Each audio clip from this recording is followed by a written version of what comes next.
GUI இந்தியாவின் தலைசிறந்த vernacular edtech brand, scaling everyone everywhere. குறைந்த விலை நிறைந்த தரம் தங்கள் தேவைகள் அனைத்தும் ஒரே இடத்தில். ஜெயச்சந்திரன். எதிரிகளை ஏற்று தான் நான் போராடிருக்கேன், துரோகிகளை ஏற்று நான் போராடவில்லை.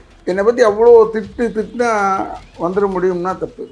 எங்களுக்கு வாக்களித்த அத்தனை உறுப்பினர்களுக்கும், என்னோட தோளோடு தோளாக நின்ற அத்தனை நல்ல உள்ளங்களுக்கும் என் நன்றிகளை வணக்கங்களை தெரிவித்துக் கொள்கிறேன். இதுபடிக்கு எதிரிகளை ஏற்று தான் நான் போராடியிருக்கேன், சொல்லிக்கிட்டே இருக்கேன். அதை துரோகிகளை ஏற்று நான் போராடவில்லை. ஆனால் இது முதல் முறை நல்லா இருந்தது. தேர்தல் காமாக நடந்துச்சு, அந்த அளவுக்கு நான் மிகவும் பாராட்டுகிறேன். ஏன்னா முந்தியெல்லாம் என்னை இருக்க சொல்லுவாங்க, இருங்க முடிகிற வரைக்கும் இருங்கன்னு. இப்போ அப்படிலாம் இல்லாமல் மத்தியானமே வந்துட்டேன், என்னால் முடியல, மத்தியானமே வந்துட்டேன். அப்படி இருந்தும் மிக அமைதியாக இந்த தேர்தல் நடந்ததுன்னா எல்லாருக்கும் என்னுடைய நன்றியை தெரிவிச்சுக்கிறேன். ஒரே ஒரு மனக்கவலை, என் கூடவே 40 வருஷம் நாங்கள் 2 பேரும் ஒன்றா இருந்தோம். அதில் அந்த தம்பி நம்மள்கிட்ட பிரிஞ்சிட்டார் என்ற ஒரு வருத்தம். என்னை கூப்பிட்டு வந்து டப்பிங் யூனியனுக்கு அறிமுகப்படுத்தினது ஜெயமணின்னு என்னுடைய நல்ல நண்பர். அவர் அவ்வளோ பெரிய சீனியர். அவரே எதுவுமே இடம் இல்லை, என்ன செய்யலான்னு சொல்கிறதுக்குள்ளே கமிட்டியில் போய் நின்ட்டார். அந்தளவுக்கு நாங்கள் தாய்ப்பாசத்தோடு ஒன்றா பழகிறவங்க. இந்த தேர்தல் நடந்ததுனால நாங்கள் எதிரியாயிட போகிறதில்ல. இருந்தாலும் எங்களுடைய கமிட்டி மெம்பர்ஸ் நின்றவங்க, உபத்தலைவர்கள், செயலாளர் கதிர், ஷாஜி, பொருளாளர், எல்லாருக்குமே என்னுடைய பாராட்டுதலை தெரிவித்துக் கொள்கிறேன். ரொம்ப அருமையாக நடந்தது தேர்தல். இந்த தேர்தல் மற்ற எல்லாருக்குமே ஒரு உதாரணமாக இருக்கும் அப்படின்னு நான் நினைக்கிறேன். இந்த தேர்தல் பிரஸ்காரங்கள்லேருந்து எல்லாருமே அப்படியே இருந்தாங்க கம்ப்ளீட்டாக கடைசி வரைக்கும். என்னால் முடியலன்னு சொல்லிட்டு நான் புறப்பட்டால் கூட அங்கே இருந்தாங்க. அதுதான் நம்ம யூனியனுடைய பெரிய வளர்ச்சி. இந்த ஒற்றுமை கடைசி வரைக்கும் இருக்கணும் என்று சொல்லி ரொம்ப அற்புதமாக பணி செய்த மெம்பர்ஸ், பட் இதில் எலெக்ஷனில் நிற்காத மெம்பர்ஸ் எவ்வளோ கஷ்டப்பட்டு ஒர்க் பண்ணாங்க. அனைவருக்கும் என்னுடைய நன்றி. ஜட்ஜாக இருந்த ஐயா அவர்கள், அவரும் அவங்க ஆளுங்களும் ரொம்ப நல்லா ஒர்க் பண்ணாங்க. சுந்தரெலாம் நல்லா ஒர்க் பண்ணாங்க. ஏன்னா இல்லை வேறு ரொம்ப அருமையாக பண்ணாங்க. நான் என்னுடைய மக்களுக்கு சொல்லிக் கொள்கிறேன், நீங்கள் நிற்கிறீங்க, இப்போ நான் நிற்கிறேன். என்னை பற்றி அவ்வளோ திட்டுனா வந்துட முடியும்னா தப்பு. அது இந்த இடம் அல்ல என்று நிரூபித்த அத்தனை வாக்காளர்களுக்கும் பாதங்களை தொட்டு என்னுடைய நன்றியை தெரிவிச்சுக்கிறேன். ராதாரவி. இப்போ நீங்கள் சொல்லியிருந்தீங்க முன்னாடி நிறைய விஷயம் செஞ்சுட்டோம் அப்படின்னு.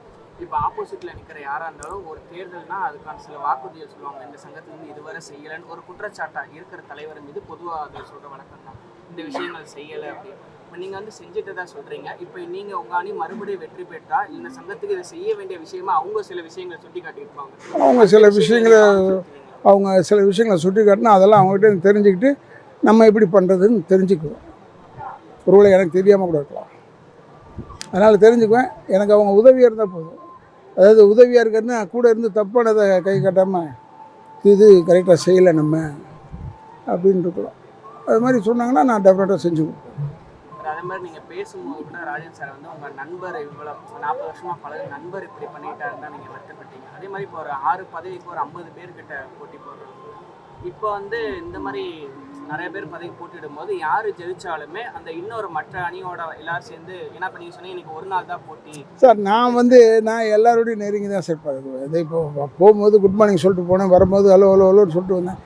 யார் எதிரி யார் நண்பர்களுக்கு எங்களுக்கு என்ன தெரியும், எல்லாம் எங்கள் யூனியன் ஆளுங்க, அவ்வளோதான். இல்லை யார் ஜெயிச்சாலும் மற்ற வெற்றி பெற்ற டீமோட சேர்ந்து ஒர்க் பண்ண எப்படி சார் மற்ற டீமோட ஜாயின் பண்ணி ஒர்க் பண்ணுங்கன்னு சொல்லாதீங்க. ஆட்டோமேட்டிக்காக நீங்கள் ஒர்க் பண்ணுங்கள், ஜாயின் ஆகிடுவாங்க எல்லோரும். அது மாதிரி யார் ஜெயிச்சாலுமே இப்போ நீங்கள் தலைவராக நிற்கிற எல்லாரோட குறிக்கோள் சங்கம் நல்லா இருக்கணும், அதில் இருக்கிற மெம்பர்ஸுக்கான வசதிகள் எல்லாமே கிடைக்கணுன்ற அந்த ஒரு விஷயம் தான் மோட்டிவாக இருக்கும்போது யார் ஜெயிச்சாலும் 3 பேர் யார் ஜெயிச்சாலுமே அவங்க சங்கத்துக்காக தானே பாடுவீங்க. அதனால தான் யார் ஜெயிச்சாலும் பாடுபடுவோம், நிச்சயமாக பாடுபடுவோம். எனக்கு ராஜேந்திரன் எனக்கு ரொம்ப ஈஸி. இது தேர்தல் முடிஞ்சோன்னா அவனோட பேசி இப்போ பாப்பா நம்மளாம் சேர்ந்து ஒன்றா செய்யலான்னு சொல்லுவேன். அப்போ நம்மகிட்ட வளர்ந்த பிள்ளை என்னமோ திடீர்னு அவனுக்கு அது தப்பு சொல்லக்கூடாது. அவங்கவுங்களுக்கு சுதந்திரமாக ஒரு ஐடியாஸ் இருக்குல்ல. இதுக்கு இவ்வளோ பெரிய ப்ரெஸ் மீட் கொடுத்து நீங்கள் இப்போ அவங்கள கேட்டிங்கன்னா அவங்க என்னை திட்டுவாங்க. அதனால் நல்லா திட்டட்டும். திட்ட திண்டுக்கல். அதனால் எனக்கு அந்த கவலை இல்லை. எவ்வளோ பேர் திட்டியிருக்காங்க. நம்ம ராஜேந்திரன் என்னை திட்டி என்ன செய்ய போகிறான்? ராஜேந்திரன் என்ன ரவின்னு கூப்பிட்டு பார்த்தா, நீ என்ன பேரை மாற்றி கூப்பிட்டாலும் அந்த ரவி ஃபஸ்ட்டு வர்ற ரவி தான் டக்குன்னு விழுவும். வேறு யாருக்கும் அவ்வளோ விழுவாது அப்படின்னு நான் நினைக்கிறேன். ஏன்னா எங்கள் யூனியன் வந்து எப்பயுமே I am support of my union and என் யூனியனும் என்னை நல்லா சப்போர்ட் பண்ணுது. எல்லாம் செஞ்சிட்டோம். இப்போ பொய்யா சொல்ல முடியாது வாக்குறுதிகள். நான் அதை பண்ணித்தரேன், இதை பண்ணித்தரேன், உள்ளே போய் கணக்கு வழக்குகளை ஒன்றுமே செய்ய முடியாது. கணக்கு வழக்கெல்லாம் முடிஞ்சு தாத்தா காலம் ஆயிடுச்சு. அதனால் அந்த மாதிரி எண்ணங்கள் இல்லாமல் ஸ்ட்ரெயிட் ஃபார்வர்டாகவே நம்ம ஒர்க் பண்ணலாம். லெட் அஸ் பி ஃப்ரெண்ட்ஸ், அவ்வளோதான். இந்த எலெக்ஷன் வரைக்கும் அப்படி முறைச்சிக்கிட்டு இருப்போம். அப்புறமா ஃப்ரெண்ட்ஸ் ஆகிடுவோம். ஃப்ரெண்ட்ஸ் ஆகணும். இனியோ இது ஒரு நல்ல ஒரு இது. ஏன்னா தேர்தலே இல்லாமல் போச்சுன்னா அசிங்கமாக இருக்கும். தேர்தல் இருந்தால் நல்லாயிருக்கும். இப்போ நீங்கள் வந்து சொல்லியிருந்தீங்க முன்னாடி நிறைய விஷயம் செஞ்சுட்டோம் அப்படின்னு. இப்போ ஆப்போசிட்டில் நிற்கிற யாராக இருந்தாலும் ஒரு தேர்தல்னா அதுக்கான சில வாக்குறுதிகள் சொல்லுவாங்க. இந்த சங்கத்துலேருந்து இதுவரை செய்யலைன்னு ஒரு குற்றச்சாட்டாக இருக்கிற தலைவர் மீது பொதுவாக அதை சொல்கிற வழக்கம் தான். இந்த விஷயங்கள் செய்யலை அப்படின்னு. இப்போ நீங்கள் வந்து செஞ்சுட்டு தான் சொல்கிறீங்க. இப்போ நீங்கள் உங்கள் அணி மறுபடியும் வெற்றி பெற்றால் இந்த சங்கத்துக்கு இதை செய்ய வேண்டிய விஷயமா அவங்க சில விஷயங்களை சுட்டி காட்டியிருப்பாங்க. அவங்க சில விஷயங்களை சுட்டி காட்டினா அதெல்லாம் அவங்ககிட்ட தெரிஞ்சுக்கிட்டு நம்ம எப்படி பண்ணுறதுன்னு தெரிஞ்சுக்குவோம். ஒருவேளை எனக்கு தெரியாமல் கூட இருக்கலாம். அதனால் தெரிஞ்சுக்குவேன். எனக்கு அவங்க உதவியாக இருந்தால் போதும். அதாவது உதவியாக இருக்கிறதுனா கூட இருந்து தப்பானதை கை காட்டாமல் இது கரெக்டாக செய்யலை நம்ம அப்படின்னு இருக்கலாம். அது மாதிரி சொன்னாங்கன்னா நான் டெஃபினட்டாக செஞ்சு கொடுப்பேன். அதே மாதிரி நீங்கள் பேசும்போது கூட ராஜன் சார் வந்து உங்கள் நண்பர் இவ்வளோ 40 வருஷமாக பழக நண்பர் இப்படி பண்ணிட்டாருன்னு தான் நீங்கள் வருத்தப்பட்டீங்க. அதே மாதிரி இப்போ ஒரு 6 பதவிக்கு ஒரு 50 பேர்கிட்ட போட்டி போடுறோம்.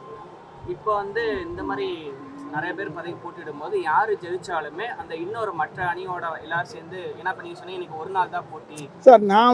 நான் எல்லாரோடையும் நெருங்கி தான் சார் பழகுவேன். இதே இப்போ போகும்போது குட் மார்னிங் சொல்லிட்டு போனேன், வரும்போது ஹலோன்னு சொல்லிட்டு வந்தேன்.